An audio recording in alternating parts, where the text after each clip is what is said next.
Hey everyone, welcome to another episode of Power Pearls Podcast.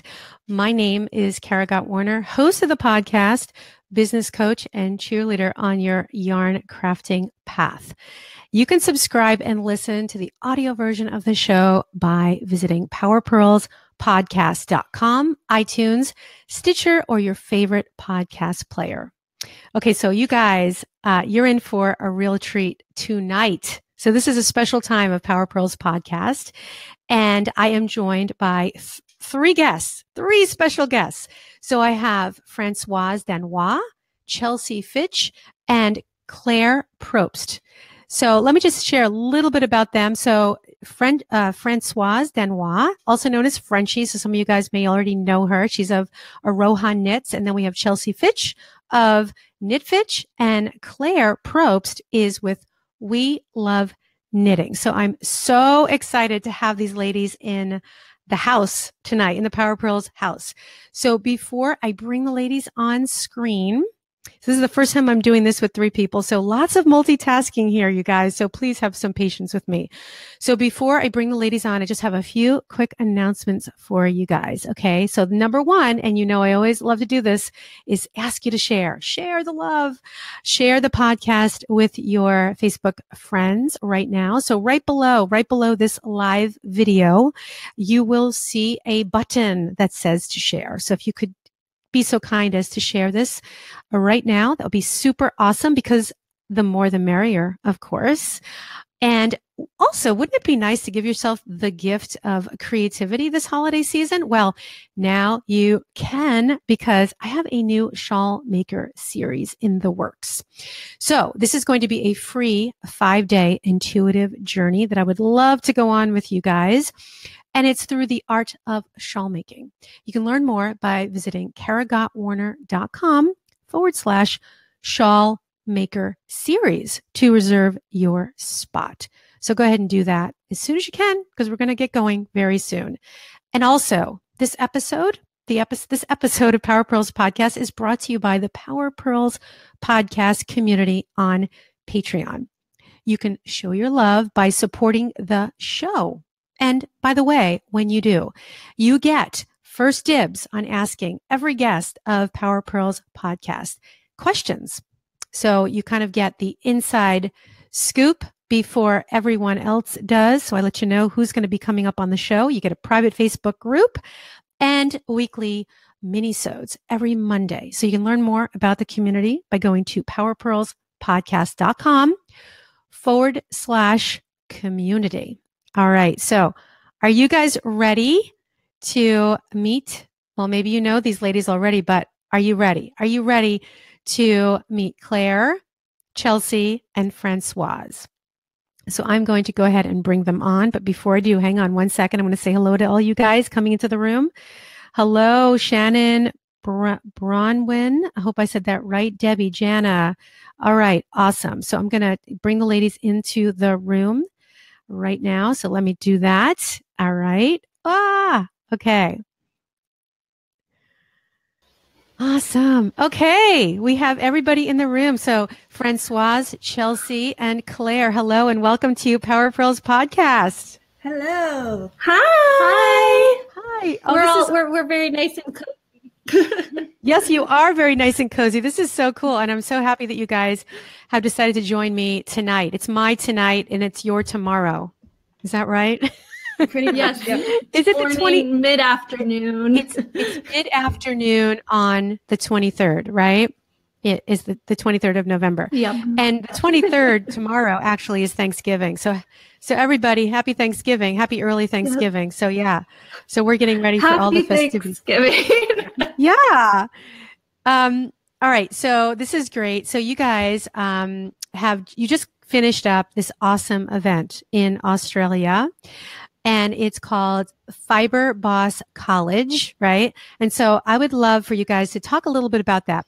But before we do, would you guys mind sharing, kind of going in a little circle here, like talking, kind of sharing your background, what you do, a little bit about your fiber business. So I guess I'll start with Françoise. How about go for it? And Françoise is a third time guest on Power Pearls podcast. Woohoo! Yay! Thank you for having me on here. Yeah, so go for it. Okay, so a bit about myself. My name is Francoise, but I have most people call me Frenchie because my name can be a little bit hard to pronounce.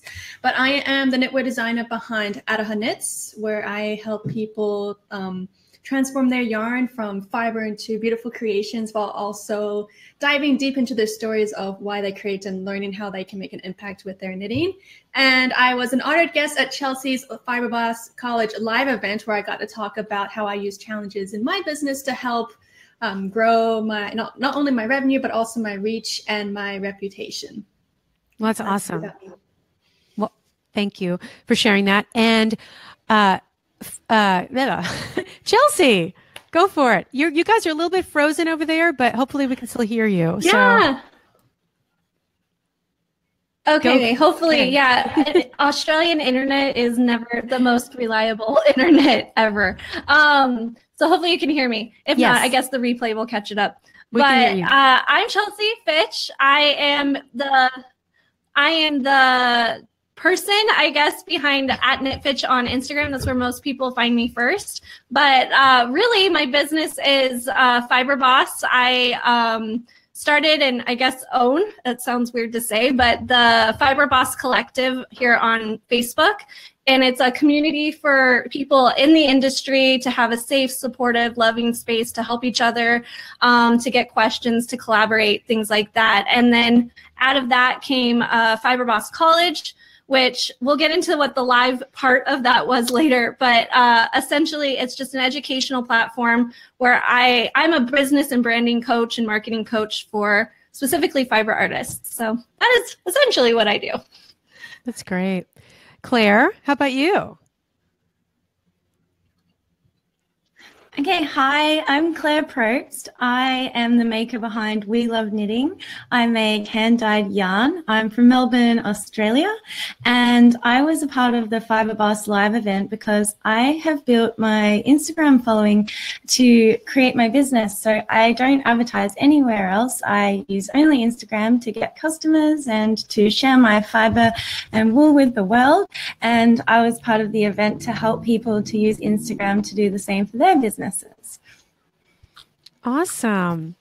All right. So thank you for sharing. And so I really wanted you guys to come on so you can talk a little bit about the FiberBoss College Live. So now, so let's talk a little bit about how this started. Because so Chelsea, you are the founder of FiberBoss College. So it started as an online type of it has been and still continues to be like a college, an online college. Is that correct, right?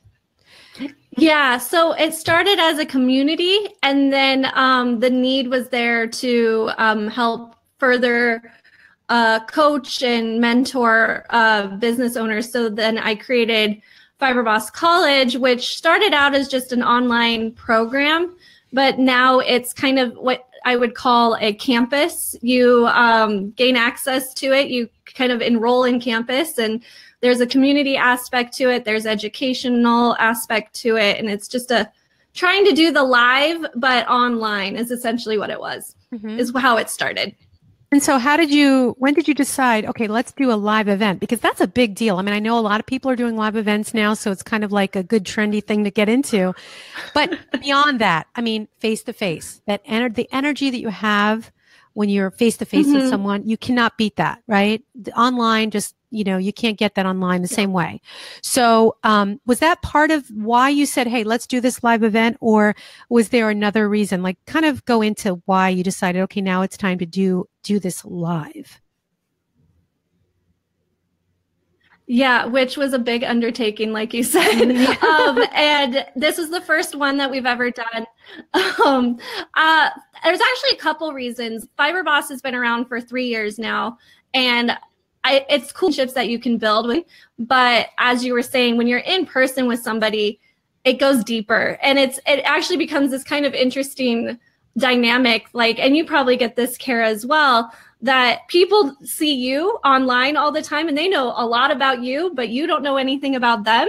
And I was getting tired of that, just kind of a one-way conversation. So the first reason was because I wanted to actually be in the room with people. I know how powerful it is to be with people. The ideas and the collaboration kind of increases at that point. And then the other reason is I kind of felt like I had to walk my talk, if you will, that I've noticed just in the entrepreneurial space in general, and that there's like a renaissance happening. People are craving more one-on-one interaction with people. And I encourage others to go to markets, to go to the local yarn shops, be in front of people. But I figured I need to do that. And I knew we have knitting events, and then there's corporate business events that none of us really feel like we fit into. And so I felt like we need unique live experience where we can talk business, but still be our creative knitter selves. Networking. Yeah, Claire calls it knitworking. Knitworking. Oh, I love it. That's great. So let's talk a little bit. I want to go into the curriculum a little bit so people can understand exactly like what the nuts and bolts were. But can each of you kind of share like what you taught at this event? Because it was the three of you, right? Was there anyone else involved, or you guys? Like, tell me about. No, so it was my event, and I was sitting there going, okay, we're going to do 2 days of this, but people probably aren't going to want to listen to me talk for 2 days. And so, to be honest, I like to talk, but she would, but that's, so I figured I really needed to bring some students on that have pretty much done what I've taught, and they walk the walk. They're the leaders in the industry. And the first people that came to mind was Frenchie and Claire, because with the program, I follow what's called a MCN formula, which is also my favorite yarn base, but it stands for message, create, network. And those are the three pillars behind FiberBoss and how people can do well in their business and get their voices out there. And so FiberBoss College Live very much followed that formula. So the first day I talked about and how and really being sharing that as our message brand sets us apart. And then these two lovely women also took one of those things, and I'll let them explain. I think Frenchie was next. So she was C. Yes. Yeah, so I was in charge of the create section, and that's when I talked about challenges, because this was about how to create a challenge, how I use challenges in my business and stuff like that. So for my section of the workshop, I should say, I was just going through the theory and the practice of setting up a challenge because they've been a good way for me to grow my business. And then Claire was in charge of the networking part. Cool. Yes. Okay, so Claire. Cool. Claire, yeah, go for it. Sorry. Yeah, we've got a bit of a lag. That's okay. I mainly went over Instagram and how I've used Instagram to grow my business because, like I said before, I don't use any other platforms and I haven't done any advertising. I just built my business from the ground up with Instagram, and I went through a step-by-step little workshop on how other people can do that themselves and how they can share their work with the world, get sales from it, and have an engaged following that cares about what they're doing. Mm-hmm. So when did you start on Instagram, Claire? Like how long did it take you? Because you're like right around 33,000 or something like that followers on Instagram. So I mean, it probably took you a while. Is that correct, or just curious? Yeah, a couple of years. I actually started building my following before I started my business because I knew that I wanted to do something in the knitting industry, but I wasn't sure what it was. So I just started getting out there, and my followers have come along with me for my journey. So they've been there the whole time, like before I even started dyeing, and they saw my very first skein of yarn, and they were there for my first shop update. So it's been a journey that I've had these people with me for. Yeah. So what do you think is the difference between someone that does really well on Instagram and someone that's, struggling? Like what do you think is the most important ingredient or few of the most important ingredients? Okay, so the number one most important ingredient is to actually engage and be interested in your followers and think about them all as human beings. Every single person behind an Insta is an actual person. You need to have them like you would have with people in the real world. You need to build and foster relationships, and you have to care about them, and they care about you by sharing your story and being involved and engaged with them. That's great. Thanks for sharing That's that. my best piece. Number one piece. I mean, that's what it comes down to. And so, okay, so how about the curriculum? So in general, so how many classes? And so were there different tracks? Like, I know that each of you had your own type of category. So how many classes were there per day? Like what would a typical curriculum, what did the curriculum look like? Yeah, it was a 2-day, I kind of modeled a normal business retreat conference, but it was a 2 days worth of just a constant talking and interaction. We started off the day with, I spoke to them, like I said, the messaging about finding our whys and how to really dig into that as a business owner. And then we talked about courage and how that's really necessary. And then we had a break, we had lunch, and then we went into the second half. So it was kind of one half of the day, second half of the day.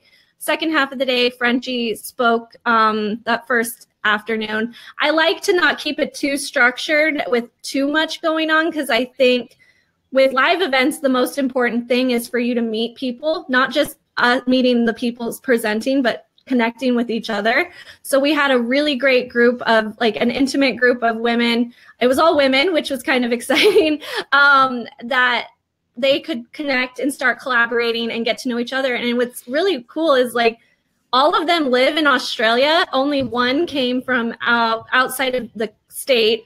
And they really have never met each other, never knew each other. Mm-hmm. And yet by the end of the weekend, they're like, we have to meet again. We have to do this again. So that's kind of how the first day went. The second day, we went on like an actual, because people get tired of just sitting there and listening to people talk. Got a photography workshop. I took them, we went outside, we went around, we were at a co-working space. So we went around and they actually implemented the stuff that they were learning, and they got pictures ready for Claire's class that afternoon to talk about Instagram and things. So it's very much, the curriculum's more about learning, but also implementing and going away with something, because I feel too much we go to conferences or events and we have all these theories in our heads, but we never do anything about it. So I actually, like, I don't want to say force them to do stuff, but essentially, like, highly encourage them to do it right then and there. Mm-hmm. No, that's taking action right then and there. So we have a little bit of a delay, but I hope you guys can still hear me. So shaking head. Yes, we're good. So what about nighttime? Do you guys have any like evening events or anything like that was during this time frame too, or just kind of keep the networking experience going? This round, since this was the first event, we didn't do that. We didn't have anything structured, but I very highly encouraged all of the attendees to get together, have dinner together, because often we act one way around our coaches or leaders or something than we do with just friends. And so I purposefully this time didn't plan anything, because I wanted them to be able to interact with each other without pressure, without wanting to ask coaching questions, as opposed to really networking with each other. Yeah.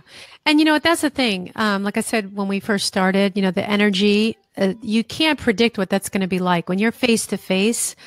You've got this energy in the room and ideas are flowing that you couldn't really imagine until you're actually in that situation.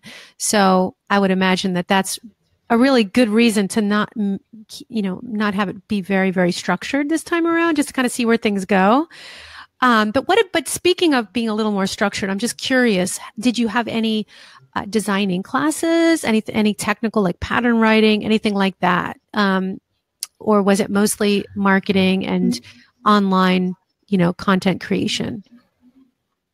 Mostly marketing, online content creation, because we had a very wide variety of people. We had yarn dyers, we had designers, so doing just one really wouldn't work out. I think in the future, if we have a larger group, that we might do like breakout sessions for that. But this time it was very much getting them noticed, because a lot of these women, they're very proficient at their crafts. We didn't have a lot of newbies. So because this was a very different type of business retreat for our industry, it really was focused on the business side than the craft side, or getting better at what you do, because they're already amazing at what they do. Yeah. And that makes sense, because I think that's what people are needing. They need the support. Like, how can I take this love for, yarn crafting? I'm already a designer. I'm already, I can create patterns, but how do I kind of bake that cake, if you will, of, who am I? How can I create this brand? So that's great, because you definitely have fulfilled that need for sure. So I want to switch gears a little bit, and actually I'm going to ask a question that came in, because I think I don't know if you heard me say this. So in the beginning, I always let my patrons ask questions. They kind of have first dibs. And I sent you guys this question ahead of time. So I think it's from Erin Waterman. So did you guys have time to check that out and let it marinate? Because I'm going to read it to you now and want to see what you guys think and how you can, get your perspective. Go ahead. You ready? Okay. Here goes.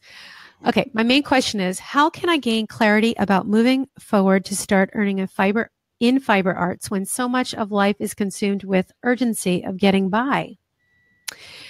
Journaling gives me sketches and ideas, but bringing them to fruition while simultaneously trying to learn as many techniques as I can by making other people's designs feels overwhelming. Let's see. I lost my space. So far, I seem to get a lot of satisfaction from the making, but haven't put time into creating on my own because something holds me back. I end up gifting everything I make and never starting toward the business I can envision, where I earn enough to cover materials. So I think this is a very important question. I think we can all relate to this at one time or another. Overwhelm. I often see this coming up with my own one-on-one clients. So how do we get past the overwhelm? What do you ladies think? I put my hand up because I actually wanted to share something about the second part of the question, where she was saying that she was learning new techniques from doing other people's designs and then just feeling really overwhelmed because she doesn't have time for herself. So just to give her a little bit of background about my knitwear design journey. So I learned how to start knitting at the beginning of 2014 in January 2nd, 2014. My mom taught me how to knit, and she's watching this. So hi, Mom. Hi. And then I started designing my own patterns about 4 to 5 months after that. And by that time, when I started designing my own patterns, I only knew how to do the knit, purl, cast on, bind off, some very basic stitches and stuff like that.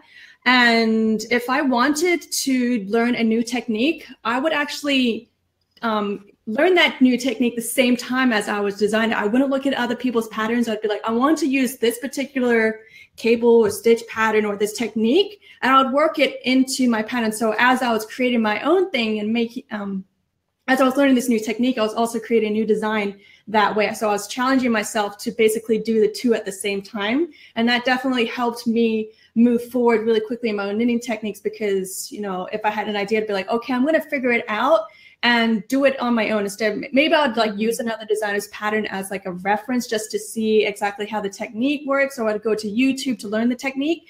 But I would just immediately start doing it in my designs and stuff like that. So that's kind of the way I kind of worked around that thing, just doing it, to use the expression, two birds with one stone, basically. Yeah, that's how I did that. And you just kind of dove in with both arms, and that's what it comes down to. I'm going to say, one statement: paralysis comes from too much analysis. Yes. That might be part of it too, right? So and then you get kind of fear, and then you're just, you're afraid to kind of go out, break out of that shell. And you kind of get sucked into the vacuum of too technical, So Chelsea and Claire, what do you think? What's your take on this question and quandary from Erin Waterman?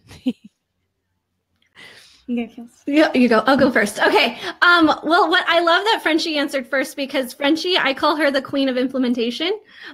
She is very good at just taking it and going and staying in action.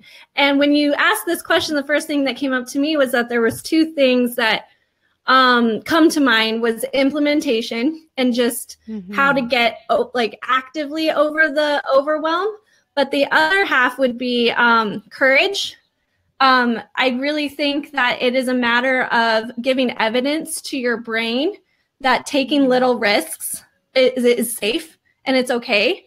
A lot of what courage, I taught this at FiberBoss College, so I find it very apropos that we talked about it this weekend, but that courage is a matter of when we're faced with a risk, we can choose fear or we can choose courage. And fear, when we let that become a behavior, really all the indicator to us to figure out, okay, is this safe or not? But when we let that become a behavior, that's when we get that analysis paralysis. That's when fear literally stops us. And fear is not bad. Courage, but if we're faced with this risk and we choose courage over fear, then it starts little, like something little, like I'm going to I'm going to share a photo of my newest design that I really feel scared to do, but I'm going to do it. And you do that one little thing, and you chose courage over fear to do that. And then the evidence comes back to your brain when people are like, I love it, things are great. Or if for some reason it tanks, it fails, which is always that fear. But if it's not the worst that could happen, like, oh, that's the worst people could say, but I'm still around. It's still, again, evidence to your brain that, okay, next time I can take the next risk. It's not going to be so bad. Or, hey, it worked out really well. Time for the next step. And I think when we take it little step by little step and choose courage over fear when risks come at us, then, again, our brain needs that evidence. Our heart feels one way, but our brain needs that evidence that we're not going to die if post online, so. That's great. What about you? I mean, yeah, go for it, Claire. Yeah, well, I totally agree with Chelsea about that. And the way I see it is that everything we do is a decision in life. So indecision and not doing anything is actually making a decision not to do something. So you're actually taking a risk when you're not doing it. So you need to think about it in that way. Like when I got to a point where I'd been at university for 9 years and I was studying science, and then all of a sudden I realized this just happened to me. I didn't make this decision. It just sort of kept happening. And then I realized I wasn't happy in what I was doing, and I needed to make active measures to implement the kind of life that I wanted to live. So I think that at some point you really just need to take a good look at your life and work out whether you're happy or not, and then make choices that are going to make you happy. That's great. And, I love how you said, circling back to what you said, Chelsea, about your brain. Like, how did you phrase that? Like convince your brain or something? Another way I like to look at that. Your brain needs evidence. Your brain needs evidence. Yes, I love that. So whatever kind of phrasing or tricks you need, like I also think for myself, it's those little realizations are almost like little jewels. This is like another way that I like to think of it. So it's almost like this thing you can put in your back pocket so you can remember the next time you do something. You're like, I did that thing. And even if it's like the tiniest little thing, like sometimes that's all you need to like kind of propel yourself the next time you do something. So you have that little jewel and the little nugget you can remember. Oh yeah, I did it. I did that. I can do this. So So yeah, Erin, if you're watching, I know Erin is watching the replay. She couldn't join us tonight. So I hope that helped you. This was really great inspiration and confidence building. So thank you, ladies, for sharing all of that.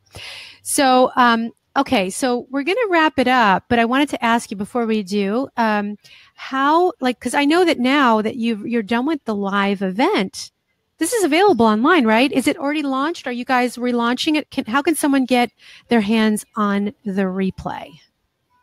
Yes. So I had for any of those that were there, we had my dear friend Josh was there, and he's making it all professional and awesome. And so that's going to be available in about a week or two, but I'm doing pre-sales now because I'm not going to leave it up for very long to be able to purchase. Okay. So if you go over to fiberbosscollege.com/live, it's the sales page from the event, but there is an option to purchase the replay. And what's cool about this is it's not just you get access to it for 10 days or anything like that. You actually get all the worksheets that we had. You get the entire recording that you can download. So you'll have, it's like you were there, obviously, without being there. And so that'll be available for anybody who wants to join and felt like they missed out, because I know a lot of people in the United States were like, I can't go to Australia. So it will be available, and it will be $197 for the whole recording, but you get all the days and you get to keep it forever. So that's great. That's a really good value. Oh my goodness. So where can the viewers find each of you online? So let's see. So Chelsea, where can everyone find you? You can find me on Instagram at KnitFitch, or if you're interested in joining the collective, just look up FiberBoss Collective on Facebook. It's completely free. That's probably the best place to find me. Yeah, it's a great community. And then Claire? You can find me on Instagram at We Love Knitting, all one word. And I'm also on Facebook, but I'm not as active over there. So if you want to get in touch, come over to Instagram. Awesome. And then Frenchie, where can everyone find you? So I'm pretty much everywhere online under the name Araha Knits, at my website, arahaknits.com, Instagram, Araha Knits. And if I do have a Facebook group where I'm currently hosting a challenge at the moment, which is the Fiber Muse Circle. So you can also find me there as well. But I'm mostly active on Instagram and in the Facebook group. Those are my two hangouts. Awesome. Well, okay, everybody, hang on. I'm going to say goodbye to the ladies, but hang on because I have some announcements. But Chelsea, Frenchie, and Claire, thank you so much for joining me tonight on Power Pearls Podcast Live. So I'm gonna shut your screens off. So wave goodbye to everybody. Thank you. All right. Thank you. Awesome. Bye, everyone. You guys. Hey, all right. So you guys, I just want to give you a quick taste of some of the events that are coming up. So I hope you enjoyed that conversation with Chelsea, Frenchie, and Claire. So some of the upcoming guests, I just want to kind of give you the little scoop on that. So next week, I have Tamara Kelly of the crochet blog Moogly coming up next Wednesday. And then I have other guests, Stephen West, Jessica Carey of Hook Nook, and more. So, if you become a patron, like I said before, so patrons get the first dibs on asking questions. And so I send out an open call for questions.